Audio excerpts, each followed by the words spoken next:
പ്രിയപ്പെട്ട സുഹൃത്തുക്കളെ, 2014 മുതൽ നമ്മുടെ ഇന്ത്യ മഹാരാജ്യം നിരന്തരമായി ഭരിച്ചുകൊണ്ടിരിക്കുന്നത് BJP എന്ന് പറയുന്ന ഒരു രാഷ്ട്രീയ പാർട്ടിയാണ്. BJPയുടെ നേതൃത്വത്തിലുള്ള ദേശീയ ജനാധിപത്യ സഖ്യത്തിൻ്റെ മൂന്നാമത്തെ ഗവൺമെൻറ്റാണ് ഇപ്പോൾ ഇന്ത്യയിൽ അധികാരത്തിലിരിക്കുന്നത്. 2029 ആകുമ്പോഴത്തേക്കും ലോക്സഭയിലും നിയമസഭയിലും ഒരുമിച്ച് തെരഞ്ഞെടുപ്പ് നടത്തി വീണ്ടും നാലാമതും അധികാരത്തിലേക്ക് വരാൻ വേണ്ടിയിട്ടുള്ള തയ്യാറെടുപ്പുകളിലാണ് മോദി ഗവൺമെൻറ്. അതിൻ്റെ ഭാഗമായി ലോക്സഭയിൽ 360 പേരുടെ 3/2 ഭൂരിപക്ഷം നേടാൻ വേണ്ടിയിട്ടുള്ള വലിയ ശ്രമങ്ങൾ ഇപ്പോൾ BJP നടത്തിക്കൊണ്ടിരിക്കുകയാണ്. നമുക്കറിയാലോ, അവർക്ക് ഒറ്റയ്ക്ക് ഇപ്പോൾ ഭൂരിപക്ഷം ഇല്ല. എന്നാൽ അവർക്ക് ലോക്സഭയിൽ 3/2 ഭൂരിപക്ഷം ഉണ്ടാക്കാൻ വേണ്ടിയിട്ടുള്ള വളരെ തീർത്തും ജനാധിപത്യ വിരുദ്ധവും ഭരണഘടനാ വിരുദ്ധവുമായിട്ടുള്ള ശ്രമങ്ങളിൽ ഇടപെട്ടുകൊണ്ടിരിക്കുകയാണ് BJP. അങ്ങനെയാണ് പ്രതിപക്ഷ പാർട്ടികളെ യാതൊരു നീതിയുമില്ലാതെ വിവേചനരഹിതമായി പിളർത്തി തങ്ങൾക്ക് 3/2 ഭൂരിപക്ഷം ഉണ്ടാക്കാൻ വേണ്ടിയിട്ടുള്ള വലിയ ശ്രമം നടത്തിക്കൊണ്ടിരിക്കുകയാണ് BJP. അതിൻ്റെ ഏറ്റവും നീചവും നികൃഷ്ടവുമായിട്ടുള്ള ശ്രമമാണ് നമ്മൾ പശ്ചിമ ബംഗാളിൽ കണ്ടുകൊണ്ടിരിക്കുന്നത്. പശ്ചിമ ബംഗാളിൽ അധികാരത്തിൽ വന്നതിന് ശേഷം TMC എന്ന് പറഞ്ഞ തൃണമൂൽ കോൺഗ്രസ് എന്ന് പറഞ്ഞ പാർട്ടിയെ തകർക്കാൻ വേണ്ടി അതിനെ പിളർക്കാൻ വേണ്ടി നീചമായിട്ടുള്ള ശ്രമങ്ങൾ BJP നടത്തിക്കൊണ്ടിരിക്കുകയാണ്. അതുപോലെ തന്നെ മഹാരാഷ്ട്രയിലെ ഈ ഉദ്ധവ് എന്ന് പറഞ്ഞിട്ടുള്ള ആ നേതാവിൻ്റെ നേതൃത്വത്തിലുള്ള ശിവസേനയെ പിളർക്കാൻ വേണ്ടിയിട്ടുള്ള ശ്രമം BJP നടത്തിക്കൊണ്ടിരിക്കുന്നു. ആം ആദ്മി പാർട്ടിയെ പിളർത്താനുള്ള ശ്രമം BJP നടത്തിക്കൊണ്ടിരിക്കുന്നു. അപ്പോൾ അത്തരത്തിൽ പ്രതിപക്ഷ പാർട്ടികളെല്ലാം പിളർത്തിക്കൊണ്ട് ലോക്സഭയിൽ 3/2 ഭൂരിപക്ഷം ഉണ്ടാക്കി 29 ആകുമ്പോഴത്തേക്കും വീണ്ടും ഒരു തെരഞ്ഞെടുപ്പ് കൂടി നടത്തി നാലാമത് തവണ അധികാരത്തിലേക്ക് വരാൻ വേണ്ടിയിട്ടുള്ള നീചമായ ശ്രമങ്ങളിൽ ഏർപ്പെട്ടിരിക്കുകയാണ് BJP എന്ന് പറഞ്ഞ ഈ പാർട്ടി. മോദിയാണെങ്കിൽ 56 ഇഞ്ച് നെഞ്ചു വിരിച്ച് പ്രധാനമന്ത്രിയായി ഇങ്ങനെ നിൽക്കുകയാണ്. മോദിക്ക് വലിയ തോതിലുള്ള എതിർപ്പുകളൊന്നും ഇപ്പോൾ കാണുന്നുമില്ല. പ്രതിപക്ഷമൊക്കെ ഒരു നനഞ്ഞ പടക്കമായി മാറിക്കൊണ്ടിരിക്കുന്നു എന്നുള്ള നിലയിലാണ് ഇപ്പോൾ കാര്യങ്ങൾ പോയിക്കൊണ്ടിരിക്കുന്നത്. കേരളത്തിൽ ശബരിമല കൊള്ള നടന്നതിൻ്റെ ഒരു 1,00,000 ഇരട്ടി വലിയ കൊള്ള അയോധ്യ എന്ന് പറഞ്ഞ ക്ഷേത്രത്തിൽ നടന്നതുമായി ബന്ധപ്പെട്ടുകൊണ്ട് വലിയ വിമർശനങ്ങൾ ഉയർന്നു വരുമ്പോഴും ഇന്ത്യ സഖ്യത്തെ നയിക്കുന്ന ഇന്ത്യയുടെ പ്രതിപക്ഷ നേതാവായിട്ടുള്ള ശ്രീമാൻ രാഹുൽ ഗാന്ധി അതിനെക്കുറിച്ചിട്ട് കമാന്നൊരക്ഷരം മിണ്ടിയിട്ടില്ല. അദ്ദേഹം എവിടെയൊക്കെയോ ഈ പറഞ്ഞ പോലെ വിദേശ യാത്രകളിലാണ്. അദ്ദേഹം അത് തിരിച്ചു വന്നു എന്നൊക്കെ പറയുന്നു. ഇതിനെക്കുറിച്ചിട്ടൊന്നും അദ്ദേഹം മിണ്ടിയിട്ടില്ല. അപ്പോൾ പ്രതിപക്ഷം ഒരു നനഞ്ഞ പടക്കമായി നിൽക്കുന്നു. മറുപക്ഷത്ത് മോദി ആ ഒരു അനിഷേധ്യ നേതാവായി ഒരു ഏകഛത്രാധിപതിയായി നിൽക്കുന്നു. BJP 3/2 ഭൂരിപക്ഷം ഉണ്ടാക്കാൻ വേണ്ടി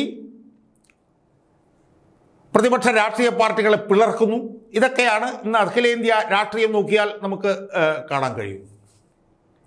BJP അടുത്ത തവണ അധികാരത്തിൽ വന്നാൽ പോലും അത്ഭുതമില്ല എന്ന് ജനങ്ങളെ കൊണ്ട് പറയിപ്പിക്കുന്ന നിലയിലുള്ള പ്രവർത്തനങ്ങളാണ് BJPയുടെ നേതൃത്വത്തിൽ അഖിലേന്ത്യാ തലത്തിൽ ഇപ്പോൾ നടന്നുകൊണ്ടിരിക്കുന്നത്. സുഹൃത്തുക്കളെ, എന്നാൽ ഇതിനിടയിൽ ചില പുതിയ അടയാളപ്പെടുത്തലുകൾ ദേശീയ രാഷ്ട്രീയത്തിൽ ഉണ്ടായിക്കൊണ്ടിരിക്കുന്നത് നമുക്ക് കാണാതിരിക്കാൻ കഴിയുമോ സുഹൃത്തുക്കളെ? പ്രത്യേകിച്ച് കഴിഞ്ഞ 1.5 മാസക്കാലത്തിനിടയിൽ ഒരു പുതിയ രാഷ്ട്രീയ പാർട്ടി എന്ന് വെച്ചാൽ 1.5 മാസക്കാലത്തിനിടയിൽ ഒരു പുതിയ രാഷ്ട്രീയ പാർട്ടി ഉദയം ചെയ്തു എന്ന് പറയുന്നത് തന്നെ അത്ഭുതകരമായിട്ടുള്ളൊരു കാര്യമല്ലേ? അതും BJPയുടെ ഈ ഒരു ഏകഛത്രാധിപത്യം ദേശീയ രാഷ്ട്രീയത്തിൽ നിലനിൽക്കുമ്പോൾ, പ്രതിപക്ഷം ഛിന്നഭിന്നമായി കിടക്കുമ്പോൾ, അഖിലേന്ത്യാ തലത്തിൽ 1.5 മാസത്തിനിടയിൽ ഒരു രാഷ്ട്രീയ പാർട്ടി ഉദയം ചെയ്തു എന്ന് പറഞ്ഞാൽ അത് ചെറിയ കാര്യമാണോ? ആലോചിച്ച് നോക്കി. അങ്ങനെയാണ് ആ രാഷ്ട്രീയ പാർട്ടി ഉണ്ടായത്. ആ പാർട്ടിയുടെ പേരെന്താണ്? ആ പാർട്ടിയുടെ പേരാണ് കോക്രോച്ച് ജനതാ പാർട്ടി.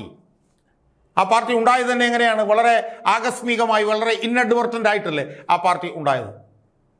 സുപ്രീം കോടതി ചീഫ് ജസ്റ്റിസ് ആയിട്ടുള്ള സൂര്യകാന്ത് നടത്തിയ ഒരു പരാമർശം, ഇന്ത്യയിലെ യുവജനങ്ങൾ പാറ്റകളെ പോലെയാണ്, കോക്രോച്ചുകളെ പോലെയാണ് ഇന്ത്യയിലെ യുവജനങ്ങൾ എന്ന് പറഞ്ഞ് അദ്ദേഹം ഒരു പ്രഖ്യാപനം നടത്തി. ഒന്നിനും കൊള്ളില്ല അവരെ കൊണ്ട് എന്നുള്ളത്. ആ പ്രസ്താവനയിൽ നിന്ന് ആവേശം ഉൾക്കൊണ്ടുകൊണ്ട് അഭിജിത് ദീപ്കെ എന്ന് പറഞ്ഞിട്ടുള്ള ഒരാളുടെ നേതൃത്വത്തിൽ സാമൂഹ്യ മാധ്യമങ്ങൾ ഓൺലൈനിൽ സംഘടിച്ചു തുടങ്ങിയ ഒരു സംവിധാനമാണ് ഇന്ന് ഞാൻ ഈ വീഡിയോ ചെയ്യുന്ന ജൂലൈ 20-ആം തീയതി 10,000-കണക്കിന് ആളുകളുടെ നേതൃത്വത്തിൽ പാർലമെന്റിലേക്ക് ഒരു മാർച്ച് നടത്തുന്നത് എന്ന് പറഞ്ഞാൽ അത് ചെറിയ സംഭവമാണ് സുഹൃത്തുക്കളെ, എന്ന് ആലോചിച്ചു. ഓൺലൈനിൽ ഈ സൂര്യകാന്തിൻ്റെ ഈ എന്ന് പറഞ്ഞ ചീഫ് ജസ്റ്റിസിൻ്റെ ഈ പ്രതിഷേധത്തിനെതിരെ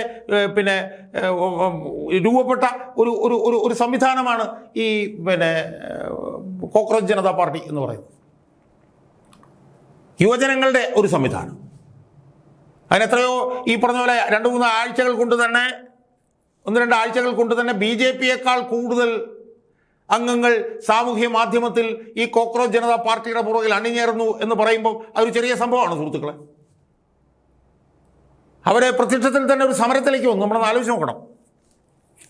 ഇവിടുത്തെ 100 MP-മാരുള്ള കോൺഗ്രസിൻ്റെ നേതൃത്വത്തിൽ പോലും ശക്തമായൊരു സമരം BJP-ക്കെതിരെ നടത്താൻ കഴിയാതിരിക്കുന്ന സമയത്താണ് ഓൺലൈനിൽ രൂപീകരിക്കപ്പെട്ട ഈ കോക്രോച്ച് ജനതാ പാർട്ടി അവർ രൂപീകരിച്ച് ഏതാനും ഈ പറഞ്ഞ ആഴ്ചകളോ മാസങ്ങൾക്കോ ഉള്ളിൽ അവർ വലിയൊരു സമരവുമായി ഡൽഹിയിൽ അവർ രംഗത്ത് വന്നു. നമുക്കറിയാം ഈ നീറ്റ് പരീക്ഷ പോലുള്ള പരീക്ഷകളിലെ തട്ടിപ്പ്, CBSE പരീക്ഷകളിലെ തട്ടിപ്പ്, വലിയ അഖിലേന്ത്യാ തലത്തിൽ നടക്കുന്ന പരീക്ഷകളിലേക്കുള്ള തട്ടിപ്പ് എന്ന് പറഞ്ഞ വിഷയം ഉയർത്തിക്കൊണ്ട് ഈ കോക്രോച്ച് ജനതാ പാർട്ടി എന്ന് പറഞ്ഞിട്ടുള്ള ഈ സംവിധാനം അവർ സമരരംഗത്തേക്ക് വരികയാണ്. ഭൗതികമായി തന്നെ സമരരംഗത്തേക്ക് വരികയാണ്.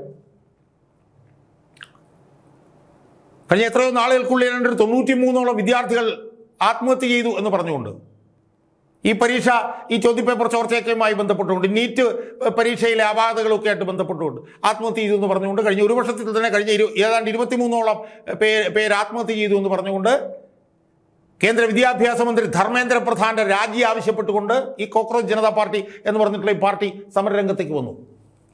ജന്തർ മന്ദിറിൽ അവർ സമരം ആരംഭിച്ച് ഏറെ കഴിയുന്നതിനുള്ളിൽ ഇന്ത്യയിൽ നിന്ന് ഏറ്റവും പ്രധാനപ്പെട്ട പരിസ്ഥിതി പ്രവർത്തകനും മനുഷ്യാവകാശ പ്രവർത്തകനുമായിട്ടുള്ള സോനം വാങ്ചുക്ക് എന്ന് പറഞ്ഞിട്ടുള്ള അദ്ദേഹം മക്സസെ അവാർഡ് വാങ്ങിയിട്ടുള്ള അദ്ദേഹം അവിടെ നിരാഹാരം ആരംഭിച്ചു. ആ നിരാഹാര സമരം 19 ദിവസം അവിടെ തുടർന്നു. വെള്ളം മാത്രം കുടിച്ച് സോനം വാങ്ചുക്ക് 19 ദിവസം അവിടെ തുടർന്നു. 19ാം ദിവസം ഈ പറഞ്ഞതുപോലെ സോനം വാങ്ചുക്കിനെ തട്ടിയെടുത്തു കൊണ്ടുപോയി BJP സർക്കാർ ആശുപത്രിയിലാക്കി. പക്ഷെ അതിനിടയിൽ ആ സമരം വലിയ തോതിൽ വളർന്നു വന്നു. ആയിരക്കണക്കിന് 10,000-കണക്കിന് യുവാക്കളുടെ പിന്തുണയിൽ ആ സമരം വളർന്നു വന്നു. ഇന്ന് ഞാൻ ഈ ജൂലൈ 20-ാം തീയതി ഈ വീഡിയോ ചെയ്യുമ്പോൾ 10,000-കണക്കിന് ആളുകളെ പങ്കെടുപ്പിച്ചുകൊണ്ട് ഈ ധർമ്മേന്ദ്ര പ്രധാന്റെ ഒക്കെ രാജി ആവശ്യപ്പെട്ടുകൊണ്ട് പാർലമെന്റിലേക്ക് മാർച്ച് നടത്തുകയാണ് കോക്രോച്ച് ജനതാ പാർട്ടി. ആ പാർട്ടിക്ക് പിന്നിൽ അണിനിരന്നിരിക്കുന്നത് യുവാക്കളാണ്. ഇന്ത്യയിലെ യുവതയാണ്, യുവത്വം, അവരാണ് അണിനിരന്നിരിക്കുന്നത്. ആ സമരത്തോട് പ്രതിപക്ഷത്തെ പാർട്ടികളെല്ലാം ഐക്യദാർഢ്യം പ്രകടിപ്പിക്കുന്നുണ്ട്. പക്ഷേ കോൺഗ്രസ് അത് സമരം കണ്ടതായി നടിച്ചിട്ടില്ല. നമ്മൾ ആലോചിച്ച് നോക്കണം. അപ്പോൾ സുഹൃത്തുക്കളെ, എനിക്ക് സൂചിപ്പിക്കാനുള്ള ഇത്രയേ ഉള്ളൂ. രാഷ്ട്രീയ രംഗത്ത് മാറ്റങ്ങൾ വരാൻ അധികം സമയമൊന്നും വേണ്ട. ദേശീയ തലത്തിൽ BJP ശക്തിയിൽ നിന്ന് ശക്തിയിലേക്ക് കുതിക്കുകയാണ്.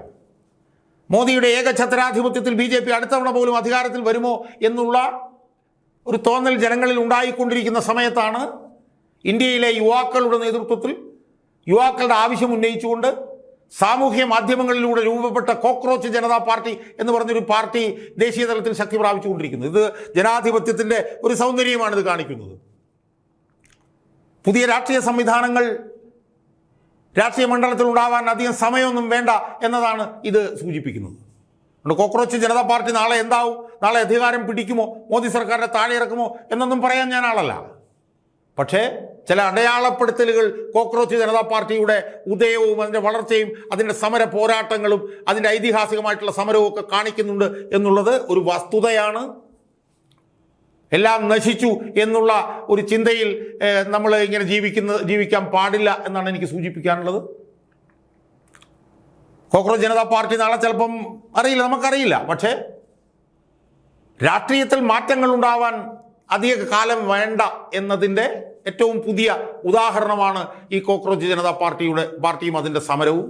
സോനം വാങ്ചുക്ക് എന്ന് പറഞ്ഞിട്ടുള്ള ആ മനുഷ്യാവകാശ പരിസ്ഥിതി പ്രവർത്തകൻ 18 ദിവസമാണ് വെള്ളം മാത്രം കുടിച്ച് നിരാഹാരം അവിടെ കിടന്നത്.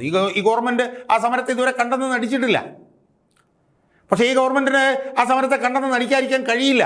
കാരണം യുവാക്കളുടെ വലിയൊരു ഉയർത്തെഴുന്നേൽപ്പാണ് ഈ സമരവുമായി ബന്ധപ്പെട്ട് നടന്നുകൊണ്ടിരിക്കുന്നത്. അതുകൊണ്ട് കോക്രോച്ച് ജനതാ പാർട്ടിയുടെ ഉദയവും വളർച്ചയും അതിൻ്റെ വികസനവും പുതിയ ചില അടയാളപ്പെടുത്തലുകൾ രാഷ്ട്രീയ നഭോമണ്ഡലത്തിൽ നമ്മൾക്ക് കാണിച്ചു തരുന്നു എന്നുള്ളത് എൻ്റെ പ്രേക്ഷകരുമായി പങ്കുവെക്കാൻ വേണ്ടിയിട്ടാണ് ഞാൻ ഇന്ന് ഈ വീഡിയോയിലൂടെ ശ്രമിച്ചിട്ടുള്ളത്.